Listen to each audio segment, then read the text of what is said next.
kwa muda ambao unatupatia ili tusikie neno lako. Asante kwa kutupatia fursa hii, ijapo vula ilikuwa, lakini Bwana umetukubalia kuingia kwa dari hili. Asante Yesu, maana ulisema mahali ambako watu wawili ama watatu wanakusanyika kwa jina lako, wewe ni pale. Kwa hivi uko katikati yetu jioni ya leo. Tunataka utubariki pamoja na wale wanaokuwa nyuma, pamoja na wale wanaotufuata kwa njia ya mtandao. Bwana utubariki, Bwana uwabariki, Bwana ubariki neno hili mpaka wakati mtu atakapokuwa akilisikiliza, lisikose kuzungumza na moyo wake, lisikose kuzungumza na akili yake, lisikose kugusa hisia zake. Asante Jehova, asante Roho, maana uko katikati yetu. Tunaalika nguvu zako hapa, tunaalika atmosfera yako hapa kwa ajili ya kututumia, kwa ajili ya kugusa wote ambao wameingia hapa na wale ambao wako mbali nasi. Utubariki Bwana, utubariki Bwana, utubariki Bwana, utubariki Bwana. Tunakuhitaji Roho, tunakuhitaji Roho. Roho nijawe tena, Roho, Roho nijawe tena, Roho, Roho nijawe tena, Roho, Roho nijawe tena. Tena somo yetu ambayo inasema kama Kristo ni ndani. Leo ni somo yetu ya ile. Katika somo kubwa hili tunakamata kitabu ya Yoshua. Kamata kitabu ya Yoshua. Yoshua sura yake ni ya 20. Ni mahali pale ambako tunapata somo yetu ya jioni ya leo. Yoshua sura yake ni ya 20. Maneno haya pia yanapatikana katika Kumbukumbu la Torati 19 mstari wa 1 hadi 7. Unaweza pia kuyapata katika Hesabu 35, lakini nilipendelea kukamata ya Yoshua 12. Kwa hivi kwa mashairi ambayo yanasema karibia mambo mamojelelea ambayo yanaweza kukomplete haya ya Yoshua, unaweza kuandika Kumbukumbu la Torati 19, unaweza kukamata pia Hesabu 13, lakini kwa nyakati hizi tunasoma Yoshua 20 ama 12 kwa Swahili ya Kongo, mstari wake wa 1. Bwana akamwambia Yoshua akisema, uambie wana wa Israeli ukisema, mujiwekee miji ya kukimbilia ambayo niliwaambia ninyi habari zao kwa mkono wa Musa, muuaji apate kukimbilia kule, kama hakupiga mtu na kumuua kwa kusudi wala kwa kujua, nayo itakuwa makimbilio yenu kwa mwenye kulipiza damu. Na wakati mwenye kukimbilia kwa mmoja wa miji ile atakaposimama kwa kuingia langoni kwa mji, na atakapotoa maneno yake kwa masikio ya wazee wa mji ule, watampokea mjini mwao, watamupa pahali pa kukaa katikati yao. Na kama mwenye kulipiza damu akimfuata, hawatatoa muuaji kumutia mkononi mwake, kwa sababu alipiga jirani yake pasipo kujua, wala hakumchukia mbele. 6. Na atakaa katika mji ule hata wakati atakaposimama mbele ya makutano kwa kuhukumiwa, hata kufa kwa mkubwa wa makuhani katika siku zile. Kisha muuaji atarudi na atakuja kwa mji wake mwenyewe na kwa nyumba yake mwenyewe, hata mji alipotoka kwa wakati alipokimbia. Hili ndilo neno la Bwana. Hili ndilo neno la Bwana. Somo yetu ya jioni ya leo inasema kimbia ndani ya mji. Nasema nini? Kimbia ndani ya mji, ama kimbia ndani ya mji ya makimbilio, ambayo katika maandiko yetu haya ilikuwa natangaza unabii wa Yesu Kristo. Ama tunataka sema kama mtu akikimbia ndani ya Yesu Kristo, kama unakimbia ndani ya Yesu Kristo.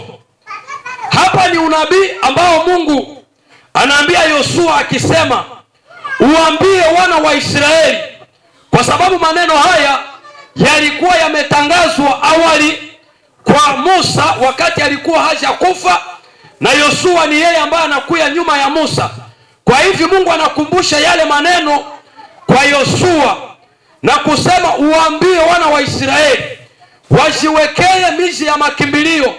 Miji hii ilikuwa miji 6. Nasema miji ngapi? Kwa hivi miji yenyewe itakuwa nakimbiliwa na watu gani? Banasema kama mtu akiua mtu, ile mifano ya kuua mtu pasipo makusudi ni ile mifano ambayo inakuwa katika Hesabu 35. Hatutaweza kuisoma, lakini nikupatie mfano moja. Wanasema inawezekana mnakuwa shambani, muko navunja kuni, uko na shoka. Kwa bahati mbaya, wakati yenyewe uko navunja kuni, shoka inatoka enenda pika mtu kukichwa kwa mfano, na kisha anakufa. Na wakati yenyewe mtu anakufa, watu ya jamaa yake bakishaona na kusema, umeua mtu ya mjamaa yetu. Na kwa sababu ya hasira, huyu mwa mjamaa ya ule mtu mwenye alikufa, ilikuwa nawezekana kwa sababu ya hasira anakufuatilia wewe mwenyewe ulikuwa navunja kuni, kwa sababu umeua mtu ya mjamaa yabo. Amen. Lakini Mungu akasema kwa ajili ya kuepusha watu kwa ile mahasira za watu, ukifanya jambo kama na hili, fata kimbia.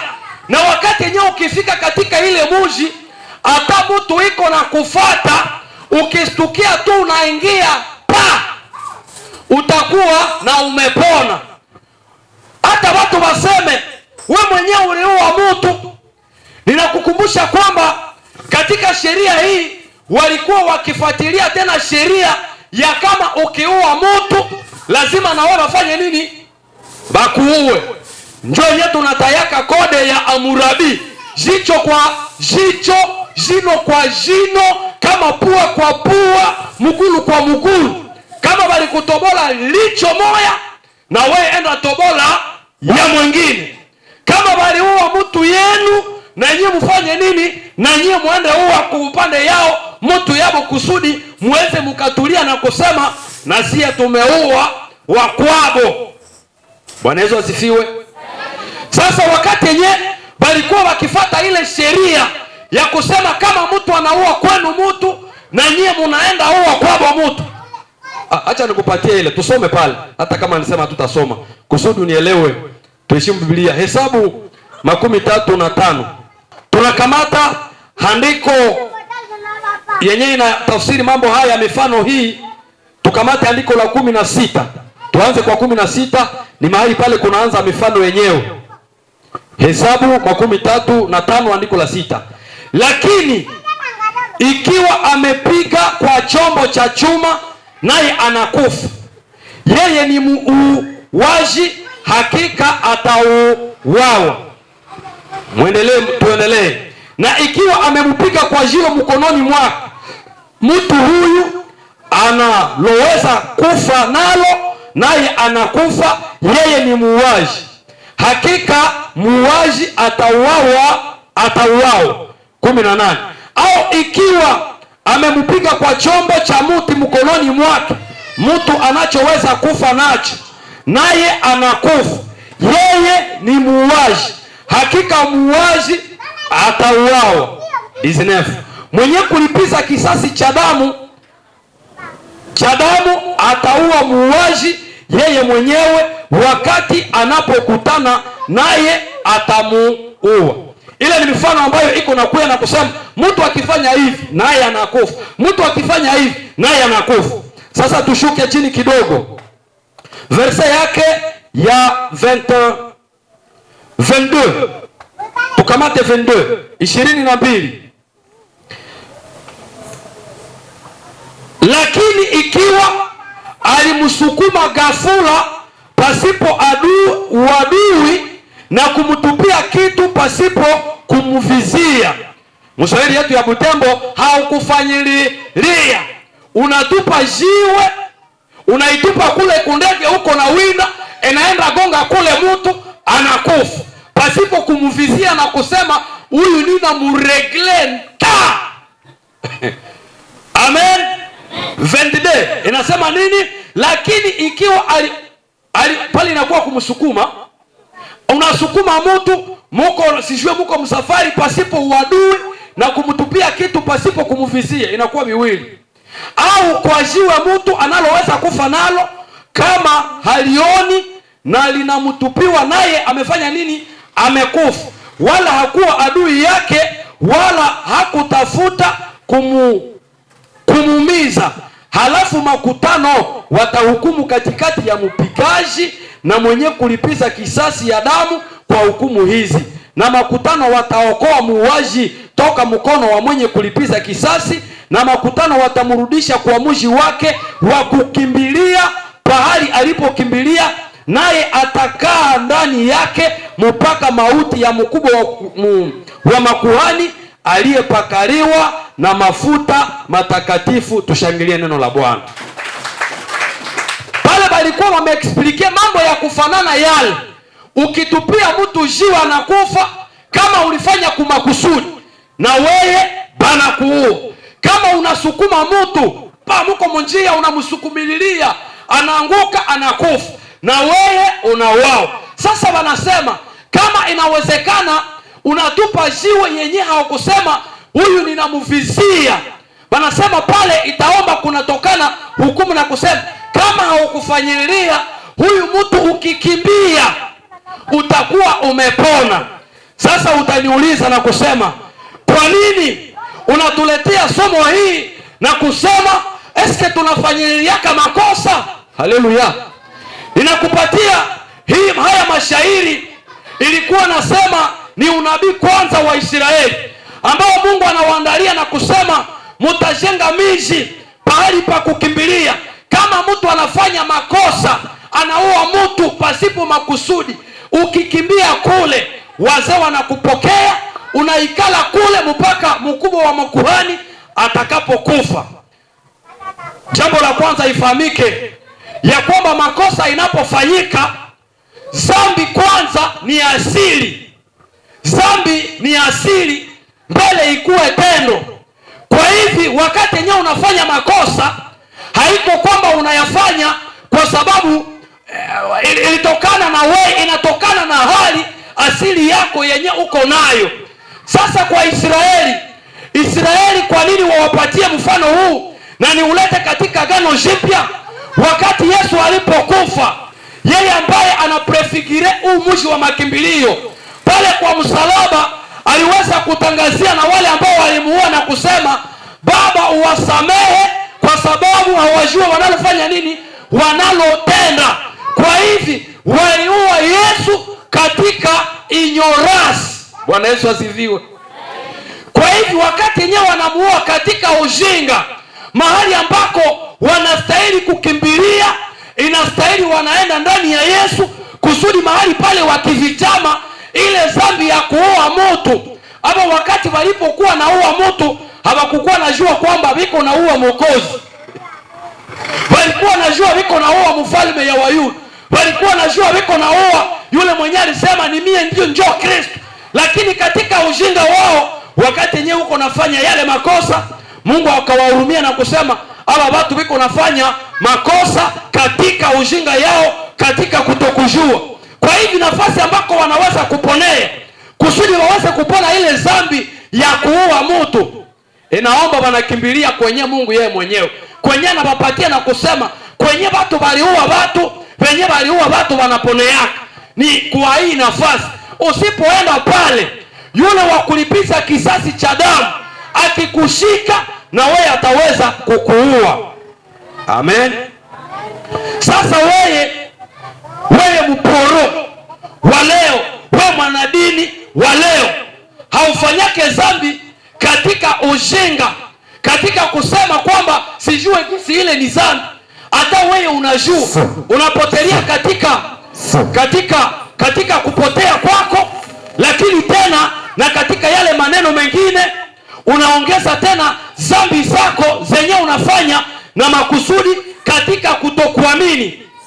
Kuna wale ambao wanafanya makosa kwa sababu, tafadhali mnakuwa muachie wa metambo yake na nyie munefati huko, hata sio yenu ikuwe huko, muniangalie. Sasa wakati watu wanafanya makosa, wengine wanayafanya kwa sababu wanakuwa na ignorance na kutokujua na kutofunuliwa habari njema nini Mungu anasema kuwakosaji. Wengine wanafanya makosa ni katika kutokuamini, katika ugumu ya moyo, wanaifanyilia ponako, wanaifanyilia katika na kusema hata tunajua Mungu anachukia dhambi, sisi tutafanya makosa. Ile ingredilite katika kutokuamini. Lakini Yesu aliweza kutangazia wale wenye walimuua na kusema Baba uwasamehe kwa sababu hawajui lile wanalolitenda. Sasa na wewe ninakuuliza, wewe mwenyewe unajua vyenyewe unafaaka, unahitaji msamaha mara ngapi? Amen. Na mzee Kalumela alituambia kama wenyewe waliua Mungu waliweza kusamehewa, wewe mwenyewe ulikataka fetisi ya 2 jours, unaweza samehewa mara ngapi? Wewe uliuaga mimba ya 2 jours, ulikunyaka madawa za 48 heures zikapoporomosha. Hiyo madawa zenyewe mnakunywaka. Wewe mwenyewe uliua mtu mwenye hayaka pomo, kama benye baliua mtoto ya Mungu walitangazewa msamaha, wewe unawaza hawezi kurumia? Ninataka kuambia kwamba Mungu kukusamehe inawezekana. Inawezekana kama na wewe unakimbilia kwa mwenye anasamehe yaka.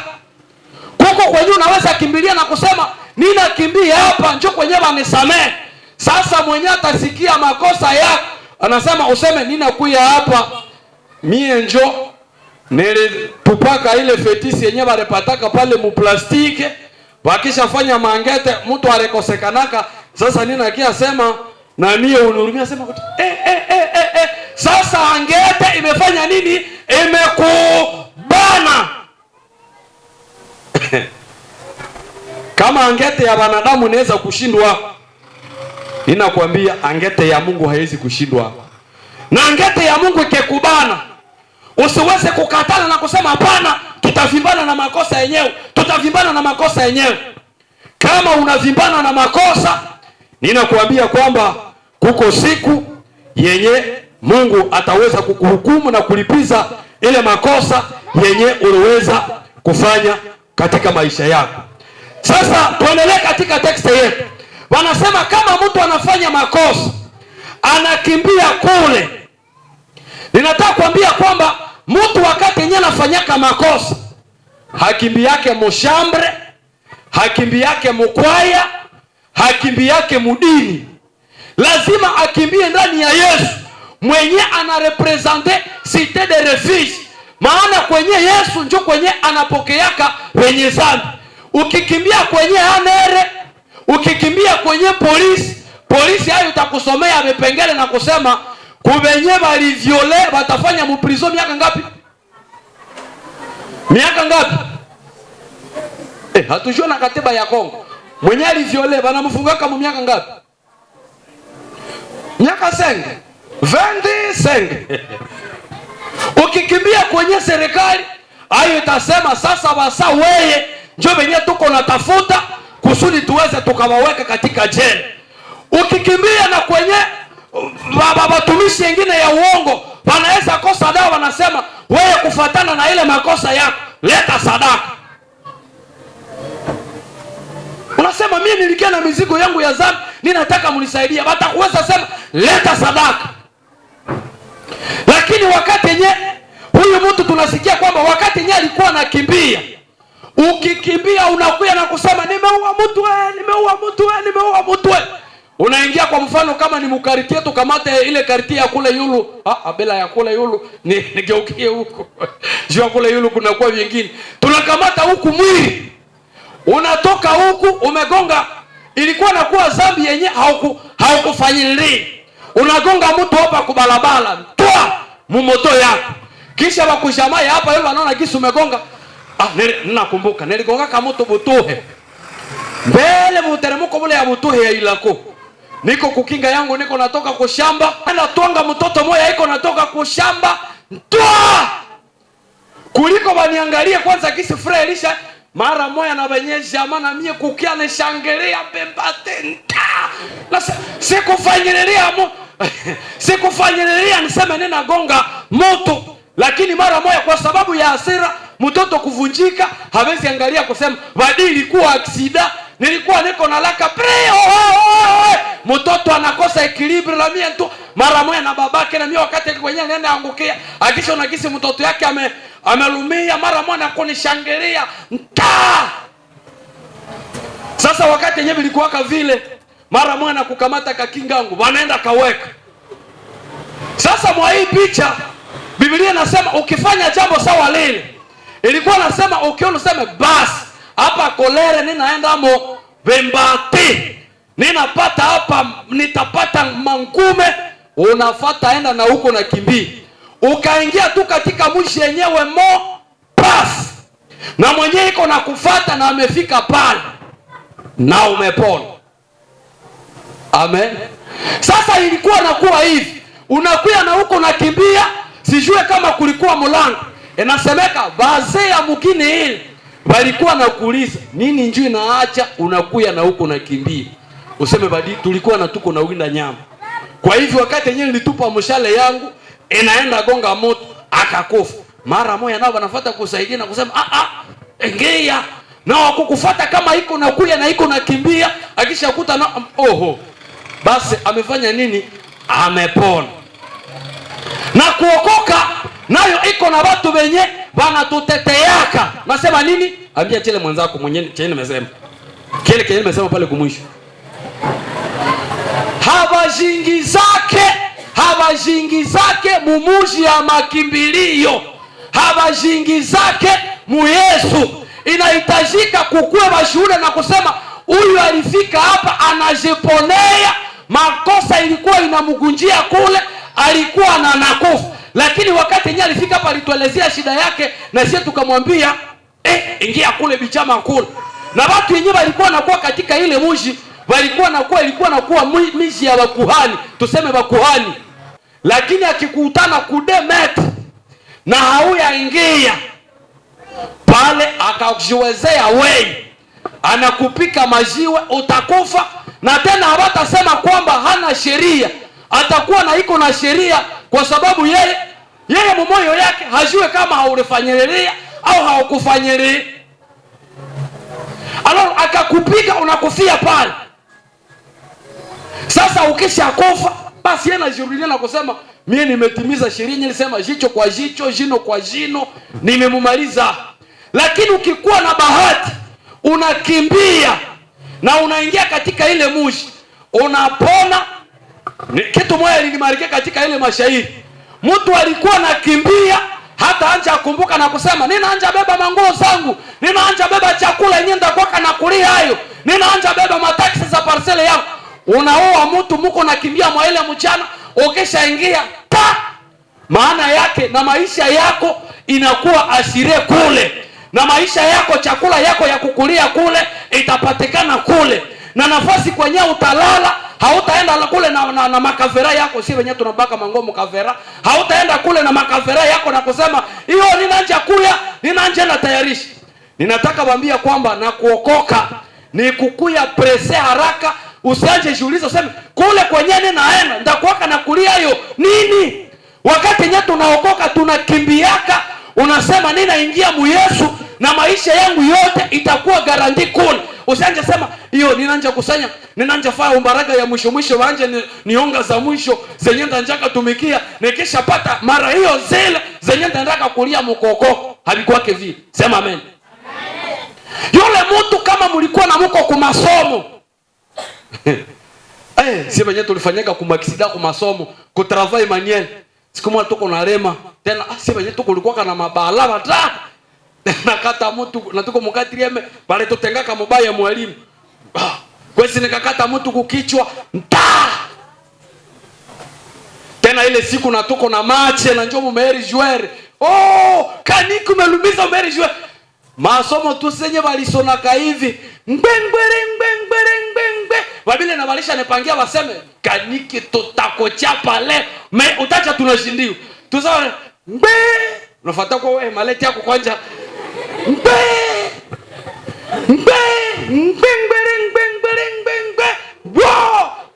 Wewe mara na nikafataka toka Chisevere. Wanaume walikuwa wananitafuta kabila kalishaenda kesho na kuyaka na loresha pola. Lakini wakikukamata kuile wakati kati ile meme wataweza kukuchapa na kukulumiza kama haukufanya nini, haukujiponyesha. Ninataka waambia kwamba na kuokoka ni kujiponyesha haraka. Haleluya. Unajiponyesha haraka na habaya kulumiza. Nataka kuambia kwamba na wewe mwenyewe unakuwa katika makosa, unaweza kujiponyesha haraka na habaya kulumiza. Tuambiane ile neno na kusema jiponyeshe haraka na habaya kulumiza. Na habaya kulumiza unakimbia na ukifika tu pale Mungu unajiponyesha, unakuwa na umepona. Dada zangu, nataka kuambia kwamba nyewe wenyewe mnafika hapa mnaitwa kujiponyesha na habaya lumiza. Mlishafanya makosa katika ujinga, katika kutokuamini, lakini Mungu anatuita jioni ya leo na kusema kama mtu akistukia anakimbia ndani ya Yesu, wote wenyewe walikuwa na kufuatilia. Shetani njoo wa kwanza mwenyewe anafuatiliaka maisha yetu, anataka uweze kuangamiza maisha yetu. Ukistukia tu unasote ndani ya Yesu anakufuatilia, nakuta useme njoo ule muzika mwenyewe natafuta washerati yenyewe itakuwa kufete ya pake, washerati yenyewe itakuwa kwa independence, anakukuta tu umepona mpa. Anarudilia pale nje, anasema unatafuta nani? Sema nini natafuta Kave. Kave wa wapi? Basi alikuwa anatoka kule na iko nakimbia, usha mfatafata, amefanya nini? Amejepone. Hakuna kuokoka kama huone hatari yenye iko natokea kule. Wakati nyewe tunaonaka hatari, shetani iko vangere mwenye anataka aweze kuangamiza maisha yetu na watumishi yake. Wenye shetani anatumia ni vyombo wenye wanataka na kusema ile maisha ya ule mtoto nitayaribisha namna gani. Kuna kwaka bagarso wenye wanapangilia na kusema mimi ndakwaka na devirge sek. Sema mimi tukumbe na kwa na devirge ninakuwa na kosta moyo. Bagarso bambaraga basana ne bamolelei. Est-ce que mnajua yeye? Bagarso bambaraga ne bamo ukibatafuta mwai wayene utakuta bile yenyewe iko tu, unakuta kakepanga agenda hapa fulani wa pale na fulani wa kule masomo na kule masomo akakamasta kwe. Shetani anapenda angamize maisha yako dada. Shetani anapenda yaribisha kufuatilie, lakini ukitaka kupona zile zenye mnaitaka mwenyewe mnaitaka majaribu na kusema majaribu ziko na nifatafata, majaribu ziko na nifatafata. Ukitaka ile majaribu uweze kupona kwa ile hatari yenye iko nataka kuua maisha yako, maana dhambi lengo yake ni kwa ajili ya wewe ukufe, nafsi yako haikufe, usikuwe na uhusiano na Mungu. Ukistukia unaingia ndani ya Yesu hata shetani iko na kufuata utakuwa na umepona. Akose kama ilikuwa nawezekana kuchekelea wenyewe walikuwa na kufuata. Mtu kuna kana iko na ukimbilia yako, kisha unafika mumushi ya makimbilio, kisha nasema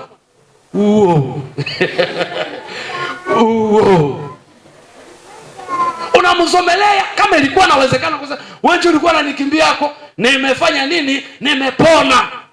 Hakuna mtu mwenye ataokokaka na kupona kule, maana mwenyiko natokea kule, ule mwenyiko balimwita mfrancais l'évangile du sang. Na Biblia ilisema kwamba shetani ameshuka katika dunia, iko na hasira namna gani? Hasira kubwa, iko na hasira nyingi, iko na zunguka akitafuta atameza nani. Unafanyaka erreur kukimbia ndani ya dini pasipo kukimbia ndani ya Yesu. Amen. Ni mzuri kweli kukimbia ndani ya dini, lakini ukikimbia ndani ya dini pasipo kukimbia ndani ya Yesu, haujafanya kitu ya maana. Ni lazima ungekimbia ndani ya dini, ungelikuwa mudini na uko ndani ya nani? Ndani ya Yesu. Na njoo utapona. Shetani haogopake jina ya kanisa. Ninasema nini? Shetani haogopake jina ya kanisa. Ukikimbia mkanisa, hata ni mission evangelique pour le sauvetage, kama hauko sauve ndani ya Yesu Kristo, shetani itakia kukokota amo, inakia kukokota kwa sababu haukukimbilia kuna nafasi yenyewe nafaa kukimbilia. Haleluya. Ukikimbia ndani ya kwaya na kusema mara hiyo mule njoo mwenye tunaenda mwa ile kwaya kosa njoo mwenye, shetani anatoshaka na watu mkwaya au moya anakuwa na batosha moya, munabebeshana mamimba moya, munachambana moya, hata balogota mule moya, kwa sababu katika kwaya, katika dini haiko njoo nafasi kwa kukimbilia. Bwana Yesu asifiwe. Ukikimbia ndani ya upastere, unasema akose nikimbie ndani ya kichungaji, nikuwe nasoma Biblia sana, wakati nyenda kimbia mpastere, mara hiyo na mimi nikikuwa na vala kole, ninavala na msalaba ya kabani, nikikimbia mpastere, kisha ninakuwa napita jambo yenu wa Kristo. Shetani anakiaka kokota na watu mbunini mpastere, anabatosha na msalaba na viko mumaombi. Ukikimbia muuchungaji na kusema ninakimbia katika huduma, mara hiyo tunakuwa sisi tutakuwa wakupokea watu, tutakuwa na vala mabaja na marobe. Shetani haogopi. Ukikimbia ndani ya zile huduma, atakiaka kukokota motu mpa na kusema mtu mwenyewe niko natafuta njoo huyu. Shetani anatumiaka watu yake kusudi bakia kukokota amo, watakia kukutosha amo. Unakimbia kusema mara hiyo nitakuwa naomba sana. Ukikimbia ndani ya maombi, shetani atakiaka kutosha na kule na huko naomba. Halo. Hamiaka ona watu wanasema mara hiyo nilikimbia mkile kisomo, nilizania mara hiyo njoo cheiba naomba kama sana, nikienda mwacho na nitapona. Inakia kutosha ama na kusema weye unasahau gisi ulishaka kuwa na probleme huku, unasahau gisi uko na deni yetu huku, anakia kutosha, atakia kutosha amo pole anakia balogota amo moya. Mnakuwa najiuliza na huyu kaka alishakaenda wapi? Mwenye alikuwa kanatupikia ngoma alishakaenda wapi? Anakia batosha. Sasa na wengine hata wanakuaga kama amekwamo na wanatoka amo. Kama haukuingia ndani ya Yesu Kristo, shetani anakia katosha mtu na mubatizo, anakia kutosha amo bien na barua yako ya ubatizo na uko nayo bien, anakia kutosha. Nasema niko natafuta mtu yangu iko wapi? Tu anakuteste 50 francs ya mule na anguka tu mnyumba.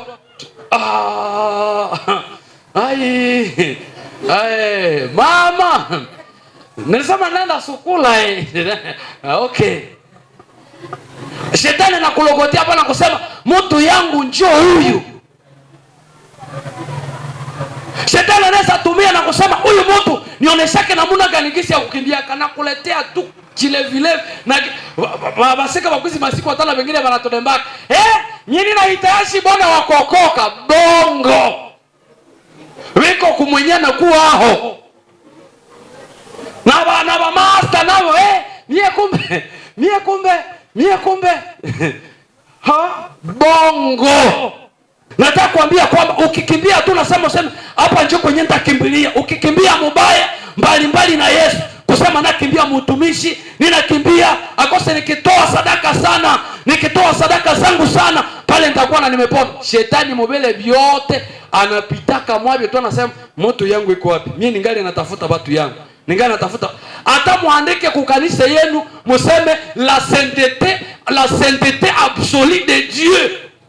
Na hamukuingia ndani ya Yesu Kristo na mulisha andika la sainteté absolue de Dieu. Kama hakuingia ndani ya Yesu Kristo kusudi mupate ile utakatifu, inaingiaka na muile kanisa inafika kama na kusema hata munaandika pale. Shetani hayogopake maandiko ya wenyewe hawakuamini. Note bien, hata munaandika mnyumba yenu, munaandisha munapasula Biblia. Hii Biblia munaepasula, museme mara hiyo akose kusudi tulindwe na nguvu za giza siku na tufika tupasulie humu Biblia. Tupasulie humu Biblia. Hata unatia mo Biblia na kusema munaepasula au na kuitia kwa roho yako, Mungu nisaidie. Mungu Shetani anasema ile na wafumu wanaevokera kama hii nini? Haleluya. Ndio maana Yesu alituambia katika Jumapili iliyopita, kama mkikaa ndani yangu na neno langu wapi? Ndani yenu. Munakaa ndani ya Yesu na neno lake ndani yenu. Ndio maana neno linapataka nafasi kama ulikala ndani ya Yesu. Hata ujue maneno mingi kwa Mungu, kama hauko ndani ya Yesu utashindwa. Ndio maana iletre mwenye ajue kusoma Biblia, mwenye nasomewaka Biblia akiamini Yesu kwa kweli, hata angukaka. Lakini teolojia daktari mwenye alisomea Alemanya na Amerika na Kanada na Jamblu, hata alisomea Jamblu, kama haiko ndani ya Yesu mwalimu atanguka na vitabu. Amen. Atanguka na kanzu, hata mnamvalisha na kusema huyu hata mnamutia kwa mafuta l'huile d'olive, mnamutia yoko. Mnasema huyu mara hiyo tumumwangie mafuta, tunamwangia mafuta. Mkimwangia mafuta kama haiko ndani ya Yesu, ile mafuta haitamfaa kwa kitu. Ndio maana Mungu alisema kama mtu anafanya kosa, akimbie ndani ya nani? Ndani ya ile mji wa makimbilio. Ile mji wa makimbilio ilikuwa picha ya Yesu, ya wote wenyewe wanakuja na kusema tunataka kufia kule, tunataka kufia kule. Ukaingia tu pas unapona. Mji wa makimbilio haiko Yesu wa Kongo. Haleluya. Cité de refuge haiko Yesu wa Kongo. Cité de refuge ni ndani ya Yesu wa Nazareti, mwana wa Mungu mwenye alichinjwa kwa ajili ya kuondoa dhambi za ulimwengu. Ukikimbia katika cité de refuge dini, ndio maana kwa sababu walikimbia ndani ya cité de refuge dini, shetani anakuwa na ngari na mamlaka, na unasikia tunakata shetani, kata. Shetani mwenyale mukanyangaka haiko wewe, ni Yesu Kristo. Sema amen. Maana Biblia ilisema mwenye ataweza kuponda kichwa cha nyoka, basi nisi mwenye alitushindiaka ni Yesu, na sisi tunaingia katika ile ushindi unakuwa wetu. Lakini wenyewe waliingia katika cité de refuge hapa kuluni. Wale haiko watu wenyewe wanapona. Shetani anaweza kuya tena, mpepo zinakia busiku zinakokamula. Huyu aliingiaka katika nini? Aliingiaka katika dini. Wenyewe wanaingiaka katika dini pasipo kuingia ndani ya Yesu. Njoo wenyewe wanakuwa na wanaweza pata vya sawa mbele.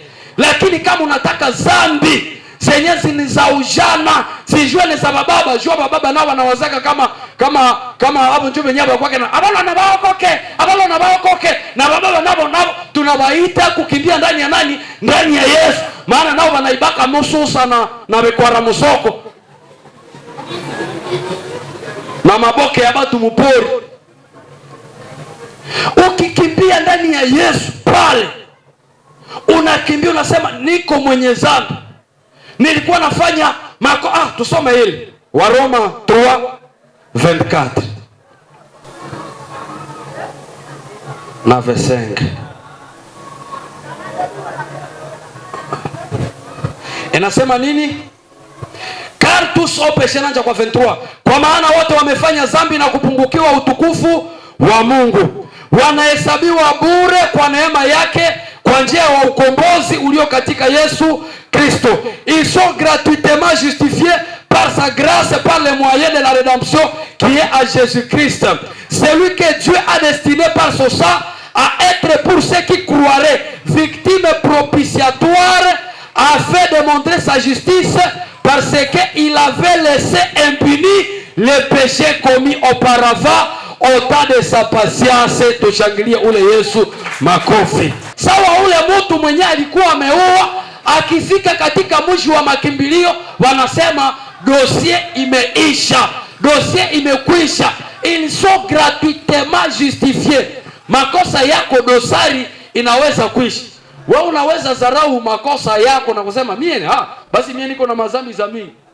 Ninakwambia ile hali yako ya kuzaliwa mbele ya Mungu, kuzaliwa na dhambi, uko na problem.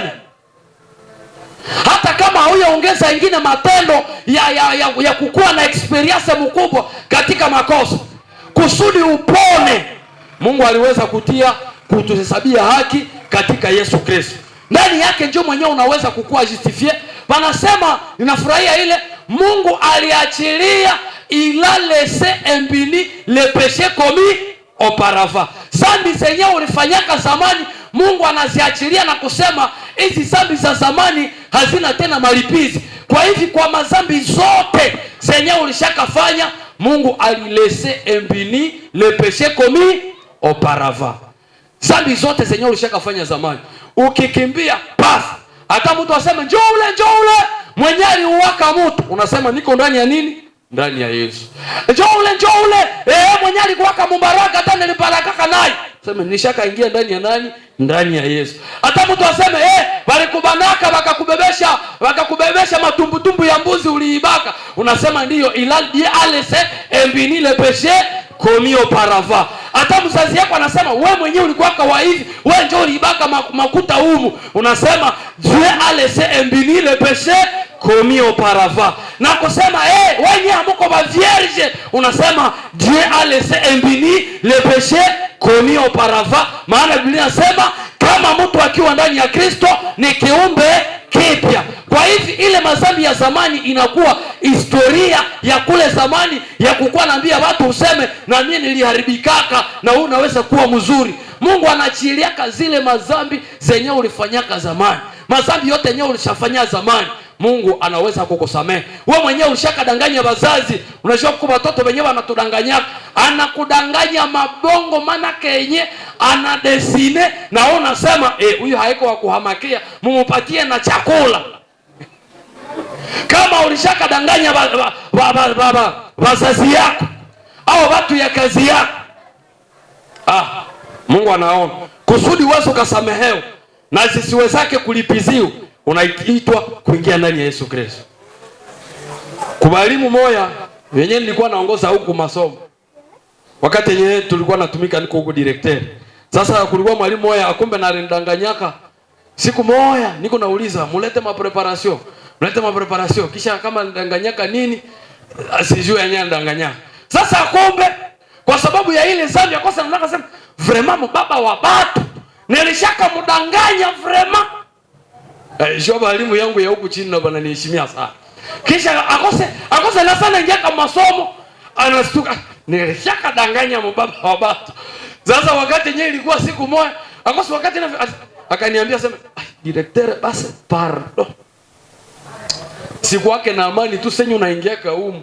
Ninataka kuambia siku moja uliniulizaka dokima fulani na ile kudembaka, basi tu senyewe unakuyaka Mungu mbaba wapati hivi tena mpastor nilishaka mdanganya.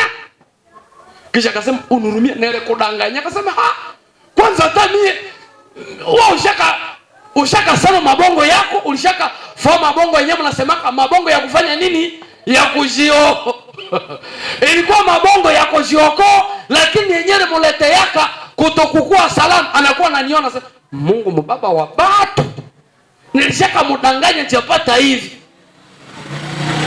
Sasa nilishuhudia sasa kama mtu anaogopaka mtu na anakuwa kilipabilizia na kuwa na mashaka maisha yake na kusema lakini huyu mbaba nilishaka ajikose nilimdanganyaka, basi pardon baba, mimi sikukwaka na juu. Sasa Mungu mwenyewe unakoseaka, yeye anajua, na wewe kwa sababu ya kutokuamini kwako na kutokuhangaika uko naendelea na unafika na mzehebu na mdini yenu unaanza imba shama shama Elohim. Mungu anaangalia watu manake wakumalizia kwa hasira. Ni marehema za Mungu ndio maana ngali na kuacha hai. Nauliza, okay. Basi siko sawa leo nasema. Omata yeye alibeba mimba wakafanya nini? Wakamuoa. Alibeba mimba lakini wakafanya nini? Wakamuoa. Mnaenda ikala na kwake, mnaikala na mumadiva. Nasema kulunga ni ya mzuri. Kama haingie ndani ya Yesu Kristo, iko na probleme na nani? Njoo vile njoo wenyewe na babaka. Sio unafika mtu umata alibeba mimba wakamuona. Mimi nikestukia umama na kubebesha hiyo wanaku.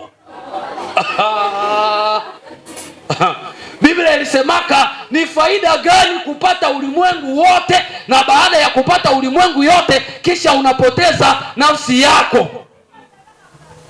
Na kusia bagarso unaweza tafuta pesa, unazitafuta mumanjia za manzinga zikamtu vala chikoti na lineti ya kabambi, beba na chemuti, mutia kwa cherosoro, tu mtakuwa najisemesha, leta pesa. Leta pesa. Unazipata, unaenda tumika na kazi, unaendelea. Amen. Unazipata, unaendelea, lakini na huko na probleme na nani? Unazipata. Bia unaiba lare za mtu mkazi, unamuiba hako na wewe unaenda fanya nini? Unaenda anja. Lakini na huko na probleme na nani? Na Mungu. Njoo unaweza angalia hapo sema omwe yeye aliibaka akafuata fanya nini? Akakuwa mboss. Jambo cha wengine. Mwingine mtu njoo mwenyewe alisema sema afadhali mnajua ba mama wenyewe wanazikiwa pale mwaisi metiere yetu sema afadhali yeye alifanyaka uashirati na uashirati yenyewe akakuiamo patrone akajenga manyumba. Hata unajenga manyumba lakini na uko na probleme na Mungu. Tena cha mzuri Mungu alifanyaka bie hatoko wa milele tu utakufaka. Utafika mbele ya kiti ya hukumu ya Mungu. Kwa hivi wale watu wakati yenyewe ulikuwa unafanya kosa unakia na huko unakimbia. Wazee sasa na wewe nakuuliza. Mzee gani njoo mwenyewe wakati yenyewe unakuya na huko naokoka alikuhubirika maneno ya Mungu kwanza mpime uulize. Wenyewe wanaokoka basi sio tunaokoka ya sheria. Mpime asomba mkono. Usideme roho ya. Sasa nikikuuliza kusema mzee mwenyewe ulifikiaka unasema hiyo ngakuwa ninakufa. Hiyo na mimi nataka kuingia ndani ya Yesu. Eske unaweza kuwa na ule mwalimu mwenyewe anasema huyu mtu kweli alitufika tukamuingiza tukampatia maneno ya habari njema na akaingia. Eske huko na yeye? Kulikuwa kana kuwa wakuhani. Na ndio maana hakuna mtu mwenyewe ataokokaka kama hakuhubiriwa, kama hakuitika habari njema na kusema useme tu na mimi nalamuka leo nilijisikia leo niokoke. Nilijisikia. Kama hakupata mbegu ya Mungu, neno la Mungu, ukijiingiza pasipo kuingizwa hautawezaka. Mwele yako ya kuzania useme akose na mimi nilishaokoka basi. Mara hiyo examen iliishi na nitirishe. Nishaokoka. Kisha naona nje kuya hapa na mimi tunashukuru Mungu mwenye alituokoa. Kwesi akumbe yako ni examen imeisha. Akumbe kwesi na mlikuwa na surveyor. Tulikuwa na surveyor wa nguvu. Na anapandaka hivi kupipita. Kwa examen. Anasimama hivi yulu. Kisha ukishakuwa na sehemu unaangalia unawaza eko na waona nyie bote akumbe kwesi na nigrimasi. Mwanaume alishasimama hata sio. Mara mwa kila mtu sema mara hiyo kesi iko yulu. Na examen kubahati mzuri inaisha useme mara hiyo wenyewe iko naenda mwa ile sale yake. Na kweli mule useme mule mko profe mwenye anapandiaka yulu akisurveiller. Watu hawatafanya nini? Hawatatriche. Kwa sababu wanaona watu nini? Watu yote. Sasa ninataka kuambia kuko Mungu mwenyiko yulu ya profesere wetu. Mwenye anapandaka yulu mwenye anaona watu yote. Yeye kamera yake iko kamera kwa Mungu kana Mungu fatura pia. Mungu yeye iko na kamera yake. yenye wakati yenye unafanya ukijua useme Mungu iko hapa ananitazama, hautafanya makosa na kusema Mungu iko plus que surveillant wa examen d'etat. Sema amen. Mungu iko plus que surveillant wa examen d'etat. Ukijua gisi ule ndio mwenye anasimama kwa kiti yake ya enzi, hautafanya makosa. Utaweza kusema na tunafataka jiambia na wewe unafuata jigunja bien. Na sisi wenyewe tulikuwa na hatupendake kupana marepose, mara hii unafuata kuwa kila moto kumi yake, kwa sababu unajua surveillant. Ukikimbia ndani ya Mungu, ndani ya Yesu, maana yake ukikimbia ndani ya Mungu pale unapata ulinzi. Haleluya. Unapata protection. Wote wenyewe wanakimbiaka ndani ya Yesu wanakuwa na wamekuwa protege. Jambo lingine nilisema hawakukuwa kanachukua chakula, lakini walikuwa naenda kuta mumushi ile maisha yabo ilishakuwa garanti. Ninataka kuambia usiogopake kuokoka na kufikiria nikisema nina okoka faida zenyewe nilikuwa napata kule, je nitazipataka ndani ya Mungu? Ninakwambia kwamba maisha yako yote ya kiroho na ya kimwili inafichwa ndani ya Mungu. Sema amen. Tuongeze andiko moja. Mezali 18 andiko la 10. Verset 10. Ukitaka kuwa salama unakimbia ndani ya jina la nani? Jina la Bwana. Mwenye haki akikimbilia ile jina anakuwaka salama. Wakati yenyewe tunakutana matatizo, nafasi ya kukimbia ni wapi? Ni katika jina la Bwana. Ukikimbia katika jina la Bwana utakuwa umepata assurance, utapata umekuwa salama yako. Lakini ukibakia nje na Bwana utakuwa kule na hauna salama, maana shetani kule anakuwa kaiko unakamata watu mateka. Note bien, katika mji ya makimbilio hawaji efiltrake. Ambia mwenzako hawaji efiltrake. Ukazingiza kule utabaniwa, utanaswa. Usiweze kuzingiza kule, lakini uweze ukaingizwa na wale makuhani. Kwa hivi hii jina la Bwana, hii jina la Yesu ndio ngome, inakuwa turu, inakuwa ukuta yenye wakati yenye tunakimbiliaka tunakuwaka na tumekuwa salama. Sawa gisi wenyewe walikuwa natupatia mfano kwamba kuokoka ni sawasawa na panzi yenye inakuwa katika chupa. Hata kuku inakuwa na kweru. Haleluya. Hata kuku inakuwa na kweru, inakuwa kana luma chupa, lakini haitaluma nini? Na mdomo ya kuku itakuwa na magumu kwa sababu iko napiga kwa chuma. Haleluya. Na shetani akitaka kukuvamia kama unakuwa ndani ya Yesu Kristo, ni yeye atapata magumu, kwa sababu wewe unalindwa kule ndani na unaikala, unaanza tu kuwa na pepela. Sasa mpanzi inakuwa anafanya geste, kuku inapika ko na mpanzi inasote kule ndani, kuku inapika ko, mdomo italuma. Shetani akisema na kufuatilia, kama unakuwa ndani ya Yesu Kristo, ni yeye ndio mwenye ataweza choka. Sema amen. Wote wenyewe wanakuwa ndani ya Yesu, wanakuwa katika Bwana. Ile jina la Bwana ni protection, ni ulinzi, ni asirase yetu. Ukiingia ndani ya Bwana tena, sasa maisha yako utakuwa kanakimbia tu ndani ya Bwana, security yako kule ndani ya Bwana. Kwa hivi jina la Bwana ni tu yenye inakuwa mkubwa, ile forte tu, inakuwa ngome imara, inakuwa jiwe Ebeneza kwenye unakimbiaka. Ndio maana tunaimbaka wewe Ebeneza, wewe Ebeneza, mwenye anatusekuriri. Wakati yenyewe unapata ile jina unakuwa na huko na wakukusaidia. Kwa hivi ndio maana hatuogopake na kusema akose maisha yangu ndastukiaka na nimeanguka. Tunajua kisi tunaikala, tunalindwa, tunazungukwa. Unaweza sema mnazungukwa wapi kweli? Mnalindwa namna gani kweli? Wewe wakukula, tunazungukwa na nguvu za Mungu. Biblia sema kwa njia ya nini? Ya imani. Tunaweza kuwa tunatembeaka na wewe, tunakata vitonge moya na wewe, lakini mie kama nena lendo. Nilibapatiaka historia moya. Tena na barudia. Mtu moya walikuwa kama kilio Beni. Sasa ile kilio mwenye alikufa na aliuliwa na balozi. Mapepo wachafu na njoo wenye veleua mtu wa mjamaa yabo mwenye biko mkelele. Sasa tena busiku mizimu ikakuyaka.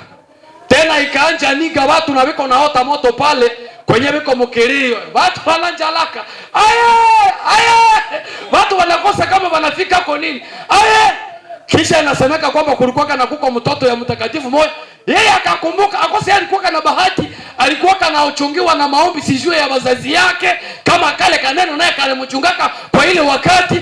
Sasa wakati yenyewe watu walikuwa kanalia kila mtu sasa akakumbuka akasema yeye mwenyewe ninaenda kuvijana, akapataka bahati yeye mu groupe ya bagarso kwenye walikuwa, akasema ale sauti katoka kama sema kwa jina la Yesu funguliwa. Mara moja watu wakafunguliwaka. Kisha alikaka na yeko la shigamba kwenye bazazi na kusema kwa sinamia niko pasta kwa sinamia niko pasta. Niliweza kusema kwa jina la Yesu, maana jina la Yesu liko na uwezo, liko uwezo ya Mungu. Na ile siku nasema ile saa ningeacha kisomo yangu, nilikuwa na nimepata wa Kristo, maana niliwadelivre, nikasema kwa jina la Yesu. Niko nataka kuambia tu jina la Bwana ni ngome imara, mwenye haki analikimbilia naye ni nini? Ni salama. Kama unataka salama ya maisha yako, kama tunataka salama ya Kongo, tunaitwa kwanza sisi kuwa na salama ya Mungu, kwa sababu hatutakuwa maadui zingine. Tutaweza kuwa na tunalindwa na nguvu za Mungu, tunalindwa na lile jina lenye linatuzunguka. Note bien, teni mwaweni na kukufiaka urumu. Unajua kisu unatokea mjamaa ya wafumu na balozi, tena wakati nyetu tunakuambia Yesu unakatala, weye batakuachiaka je samba. Wewe ndio soko lako atakiachia. Sini nakwambia wakati yenyewe watafanya ma evocation mjamaa yenu hichi tunachiachia na hichi jina kuna kionekane sema njoo huyu akuchiachia. Ninataka kuambia kwamba usifanye moza, kimbia ndani ya Yesu, basi kuachi yake kama ususu na loketo. Bwana Yesu asifiwe. Wakati mtu anapokimbilia jina lile ya Yesu, anapokimbia ndani ya ule mji Yesu Kristo, unakuwa umepona, umekuwa imara, unapata salama, hakuna tena atakaye kushitaki. Kitabu ya Waroma ilisema qui accusera les élus de Dieu, ni nani atakaye washitaki wachaguliwa wa Mungu? Maana ni Mungu ndiye anawahesabia haki. Hakuna mwenye atakushitaki kama unaingia ndani ya Yesu Kristo. Bwana Yesu asifiwe. Andiko letu la mwisho Zakaria sura 9 andiko la 12. Tunaanza kwa la 11. Zacharie chapitre 12 verset 11 à 13. Et pour toi, à cause de ton alliance scellée par le sang. Et pour toi, à cause de ton alliance scellée par quoi? Par le sang. Je retirerai tes captifs de l'enfance où il n'y a pas d'eau. Mwache nisome kwa Kiswahili. 12. Geukeni kwa boma la nguvu, ninyi wafungwa watumaini. Hata leo nina shuhudu ya kama nitarudishia mara ngapi? Mara 2. Mungu anasema ameweza kutia muhuri agano ambalo linakuwa na muhuri ya damu ya agano. Kwa hivi kwa njia ile ya damu na ya agano anaweza kuwafungua wafungwa. Wakati yenyewe tunaokolewa, wokovu yetu Mungu alitia a cause de mon alliance scellée par le sang.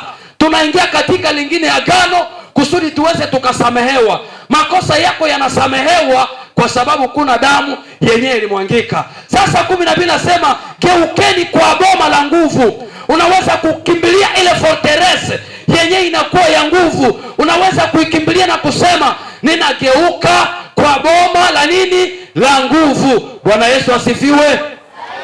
Samahani, tutafanya lile jambo ambalo mnafanya nyuma. Tutalifanya nyuma. Mnaweza kugeuka kwa boma la nguvu ninyi wafungwa. Kama maisha yako yote umefungwa, Mungu amekwisha kusinye agano yenyiko sele par le sang. Anasema geuka kwa boma, kwa fortress, kwa kukimbilia. Na pale Mungu anasema nitakurudishia mara 2. Nataka kuambia kwamba usizanie kwamba kuokoka ni kupoteza, lakini Mungu atakurudishia utukufu yenyewe ulipoteza. Maana aliambia kwa Isaya alisema ni msamaha nimewapatia mara 2. Unaweza kusamehewa na kusema ninataka kuingia ndani ya Yesu na mimi nipone, makosa yangu yasamehewe. Itakuwa imesamehewa kabisa kabisa. Lakini usifanye ere ya kufikiria kwamba kukimbia ndani ya dini utakuwa umepona. Kukimbia ndani ya dini ni mzuri, lakini kimbia ndani ya dini kama uliamini Yesu. Unaweza enda ndani ya sijua huduma fulani, unakuwa mdiakoni, kama haukufika ndani ya Yesu utakuwa hauyapona. Unaweza kimbia ndani ya jamaa na kusema niende ikala mara hiyo kwa wale njoba kuokoka bie, kama wewe hauyaokoka utakuwa na hauyapona. Shetani inakiaka kuseleksione, inakukokota, inasema wewe unakiasi tuko umetukana Mose. Akosema wamenisikia. Alo unasikia? Mimi nasikia. Okay, lakini inailisha kuseleksione. Na ukienda ndani ya Yesu utakuwa na umepona. Tushimame na tuombe Mungu. Kwa Mungu tunakushukuru kwa ajili ya neno lako. Asante kwa ajili ya kutuleta hapa, kutuonesha kwamba ni kwako tunaweza kukimbilia. Dhambi zote zilizofanyika katika ujinga na katika kutokuamini, watu wote wanaoingia ndani ya Yesu Kristo wanapata kusamehewa kwa maneno yako, na kwa wao ambao walichagua ijapokuwa vula waweze wakafika hapa. Utubariki Bwana, sababu tunaomba katika jina la Yesu Kristo. Amen.